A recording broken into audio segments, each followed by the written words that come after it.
안녕하십니까. 21년차 보험설계사 김승범입니다. 5월 14일 PD수첩을 보신 분들 많을 것 같습니다. 보고 많이 승질나셨죠? 열받고요. PD수첩에서는 보험금을 청구한 건에 대해 보험사가 과잉진료라는 판단하에 보험사가 의사에게 하청을 주어서 의료 자문을 통해 보험금 지급을 거절한 사례들을 방송했습니다. 이거 보시고 현대해상의 부도덕한 행위에 치를 떠시는 분들도 많았으리라 생각됩니다. 방송 후 유튜브 댓글을 보니 99.9%가 현대해상을 성토하는 내용들입니다.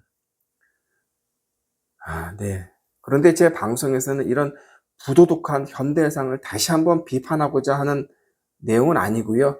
그 이면을 한번 들춰보자는 취지입니다.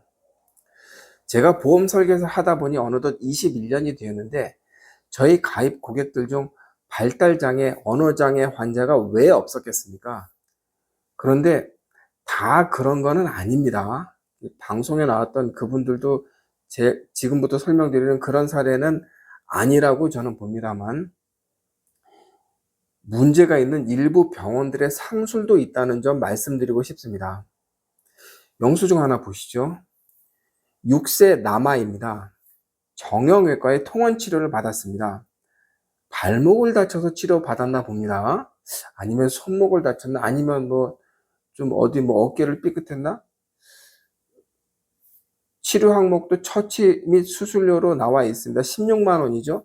통상 이런 영수증을 보면 다쳐서 수술 받은 것 같은데 수술 받은 영수증 치고는 조금 이상하지 않습니까? 치료 재료 비용도 0원이고 검사 비용도 0원이고 주사 및 약품 치료도 0원이고 그럼 무슨 처치나 수술을 받은 걸까요? 희한하죠? 좀 더 자세히 진료비 상세 내역을 보겠습니다.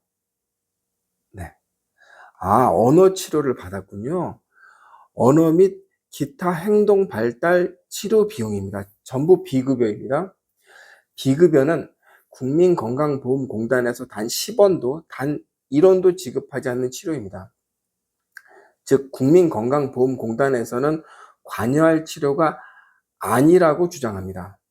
그럼 의사와 환자 부모가 알아서 할 치료입니다. 정부에서는 개인이 알아서 할 문제이고 실손보험으로 청구하면 되지 않느냐라고 합니다. 자, 그럼 6세 남아가 언제부터 치료를 받았을까요? 2019년입니다. 2019년. 5년째 치료를 이어가고 있고 지금까지 실손보험에 청구한 보험금은 1,800만 원입니다. 물론 이 중에서 개인이 부담하는 돈까지 치면 한 2,300~400만 원 되죠. 이 6세 남아가 그 보험사에 납부하는 보험료는 5,300원입니다. 5,300원. 네. 매주 3, 4회 꾸준하게 병원을 방문하고 있습니다. 늘 같은 정형외과입니다. 저도 이 영수증을 보고 그때 처음 알았습니다. 정형외과에서도 언어장애 치료를 하는구나. 여기 턱뼈 교정술이 아니고요. 여기 턱이 잘못된 게 아니고 언어장애 소아 대상으로 언어장애 치료를 하는구나. 그래서 국어사전에서 제가 정형외과를 좀 찾아봤습니다. 정형외과에서 이런 치료를 하는지 근육이나 골격 등 운동기관의 기능장애나 형태 이상의 예방치료 교정을 연구하는 임상의학, 노동재해나 교통사고 등에서 생기는 중증 외상, 인골 및 관절의 손상을 합병하는 것까지 그 활동 영역이 넓어졌다. 그렇군요. 정형외과가 이런 거군요. 네. 이게 정형외과의 정의입니다. 근데 이 환자를 정형외과에서 볼 수 있는 근거는 혀를 다친 게 아니지 않습니까? 근거가 R62 코드입니다.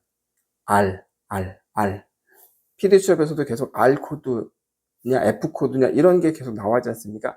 R 코드는 상세 불명의 진단명을 표시할 때 사용하는 병명입니다.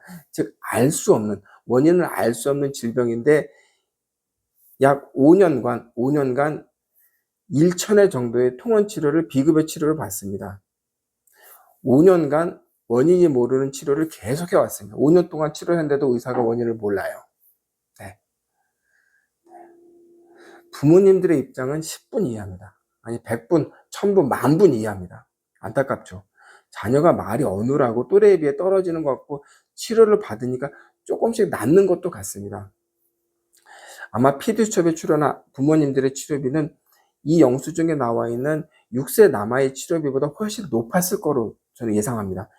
이 6세 남아는 치료비가 1,800만 원, 보험사에서 지급한 1,800만 원이 과히 많은 건 아닙니다.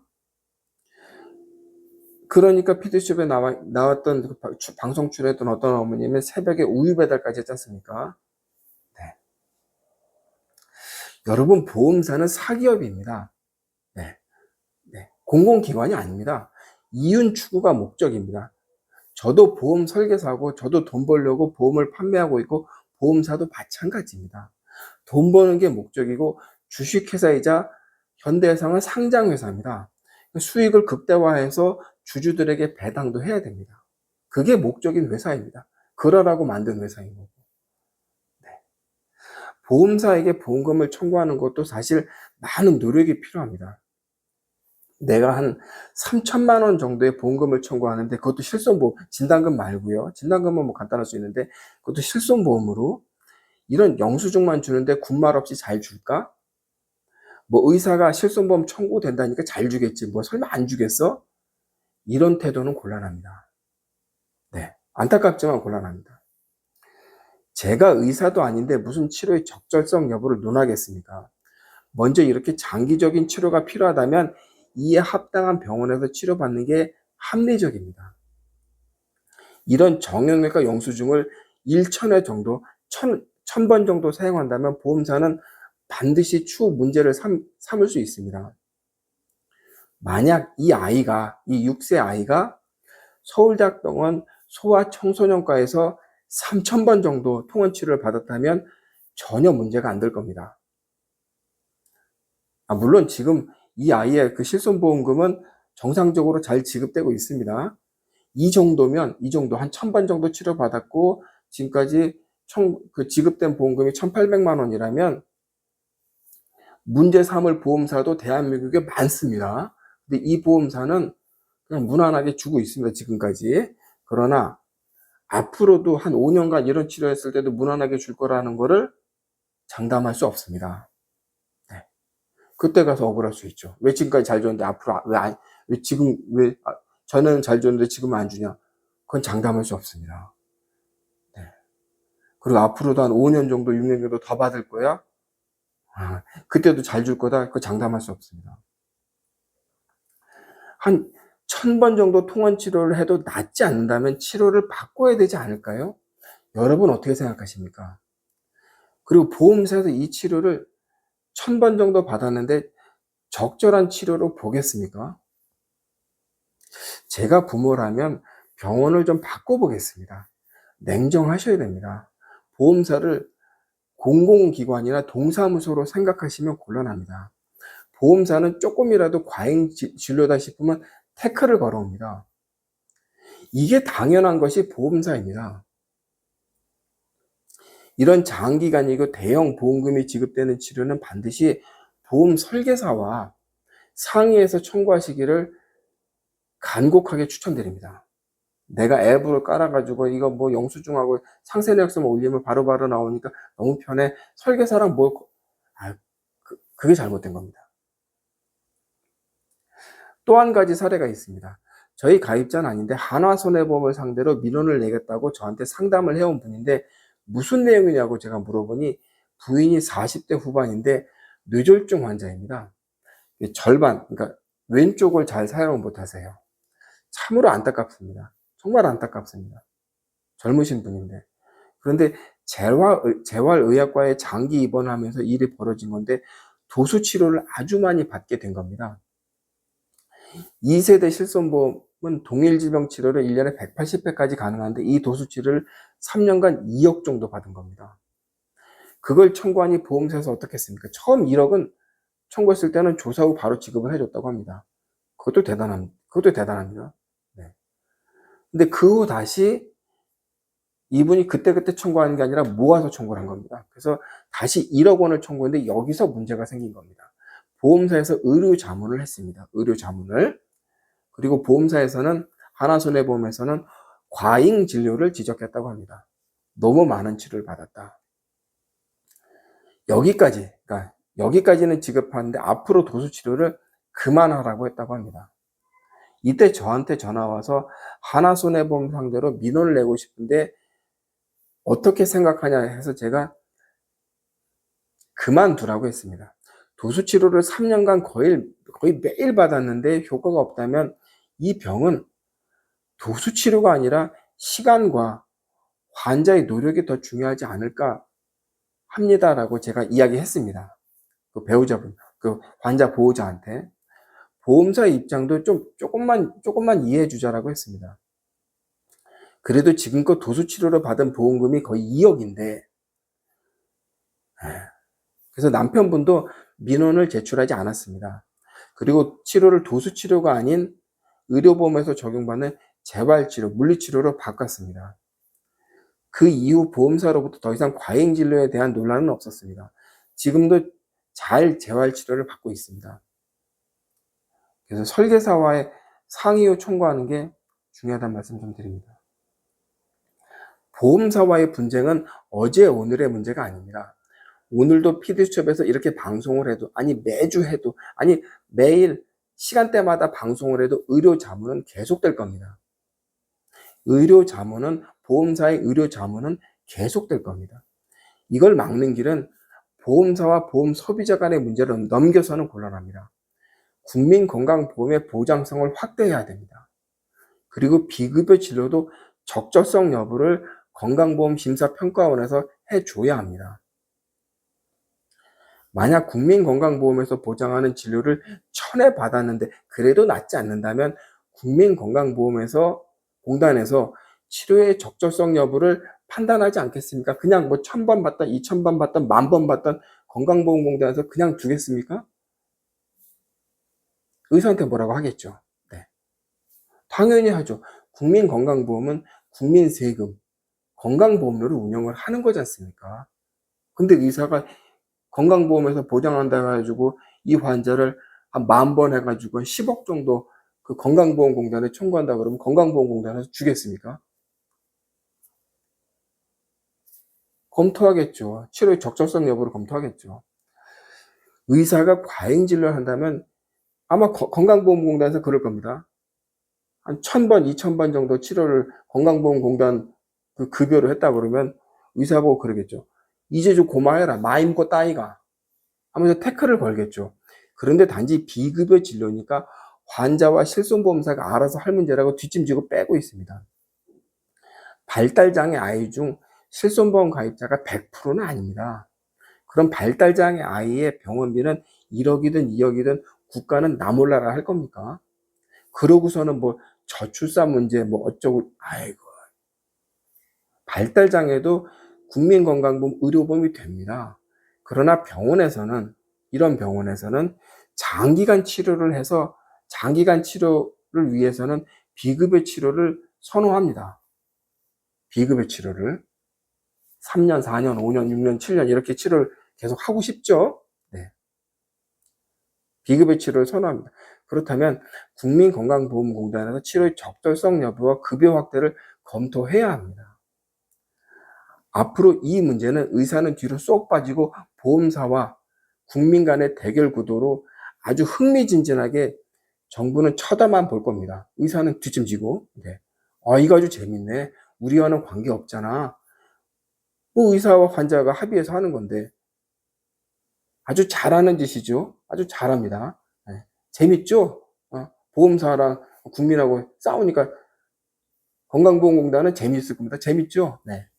의사들은 돈 잘 벌고. 네. 재밌을 겁니다. 아주. 에이, 승질나. 보험사가 과잉진료가 아닌가 해서 문제를 삼을 수 있습니다. 그럼 보험 소비자의 태도는 이래야 한다고 생각합니다. 내 권리라는 태도에 앞서 이 많은 보험금을 줘야 하는 보험사의 입장도 좀 이해해 주셔야 합니다. 그래서 5년째 치료를 받고 있는데 그럼 대학병원에서 치료를 받아보자 이겁니다. 네. 5년 동안 정형외과에서 계속 어느 치료했는데 안 낫지 않습니까? 그리고 대학병원의 진단서와 치료 소견서를 보험사에 제출해 보십시오. 어느 보험사가 서울대학병원 진단서를 무시합니까? 어느 보험사가 세브란스 병원 진단서를 무시합니까? 어느 보험사가 강남성모병원 진단서를 무시합니까? 그렇지 않습니까? 이 정형외과 진단서는 무시할 수 있죠. 한두 번 치료가 아니지 않습니까? 네. 남의 돈 받는 게 쉬운 게 아닙니다. 그리고 보험 설계사를 우습게 하지 마시고요. 이렇게 큰 보험금 청구를 하실 때는 꼭 보험 설계사와 상의해서 하시면 그나마 좀 문제가 덜 된다. 조금 덜 된다. 이 말씀 드리고 싶었습니다. 그런 게 어디 있어. 보험사는 내가 청구한 대로 줘야지. 안 그럼 나 민원 들어갈 거야. 나 소송할 거야. 방송국에 제보할 거야. 신문사에 제보할 거야. 보험사 괴롭힐 거야. 라고 생각하시겠지만 대형 보험사들은 그런 거 크게 신경 쓰지 않습니다. 지금은 흥분을 조금만 가라앉히시고 냉정하게 생각해 보시기 바랍니다. 제가 가끔 보험사와 고객들을 중재하다가 고객들한테 욕을 먹는 일이 좀 있기도 한데 그거는 고객이 흥분해서 그런 경우가 좀 많습니다. 저는 원만한 합의가 중요하다고 생각합니다. 그리고 현대해상도 합의를 되게 중요시 여기는 보험사로 제가 알고 있습니다. 그렇다고 이제 현대해상 뭐 옹호하거나 뭐 홍보하고 그런 입장 아닙니다. 제가 무슨 현대해상은 무슨 관계가 있습니까? 네. 오늘 제 방송을 보시고 불편하신 분들도 있으리라 생각합니다. 그 점은 죄송하다고 생각합니다. 그러나 불편할수록 냉정해야 합니다. 대한민국은 자본주의 사회입니다. 자본주의는 피도 눈물도 없습니다. 냉정한 사람이 이깁니다. 국가가 외면하면 나라도 부모님이라도 냉정해야 됩니다. 부모님이 냉정하지 못하면 설계사한테 그 냉정한 그 입장을 좀 맡겨보시면 어떨까요? 그럼 설계사가 요거는 좀 무리니까 요렇게 좀 치료받으시면 어떨까요? 그럼 그리고 보험사랑 협상을 해줍니다. 네. 설계사가 원래 협상하는 겁니다. 보험사와 고객들 간에 분쟁이 생겼을 때 그걸 원만하게 합의될 수 있도록 협상해 주는 게 설계사의 역할도 좀 있습니다. 그러니 협상을 설계사한테 좀 위임해 주시고 나는 흥분하시더라도 설계사는 냉정하지 않습니까? 근데 뭐 그런 거 잘 모르는 설계사라면 좀 곤란하겠죠. 많이 안타깝습니다. 많이 안타깝습니다. 제가 다음 시간에도 과잉진료와 보험사와의 어떤 분쟁편에 대해서 제가 겪은 것도 있고 제가 뭐 방송 본 것도 많이 있어서 그 내용 좀 정리해서 다시 다음 시간에도 조금 더 제가 말씀드리도록 하겠습니다. 오늘은 이만 마치겠습니다. 감사합니다.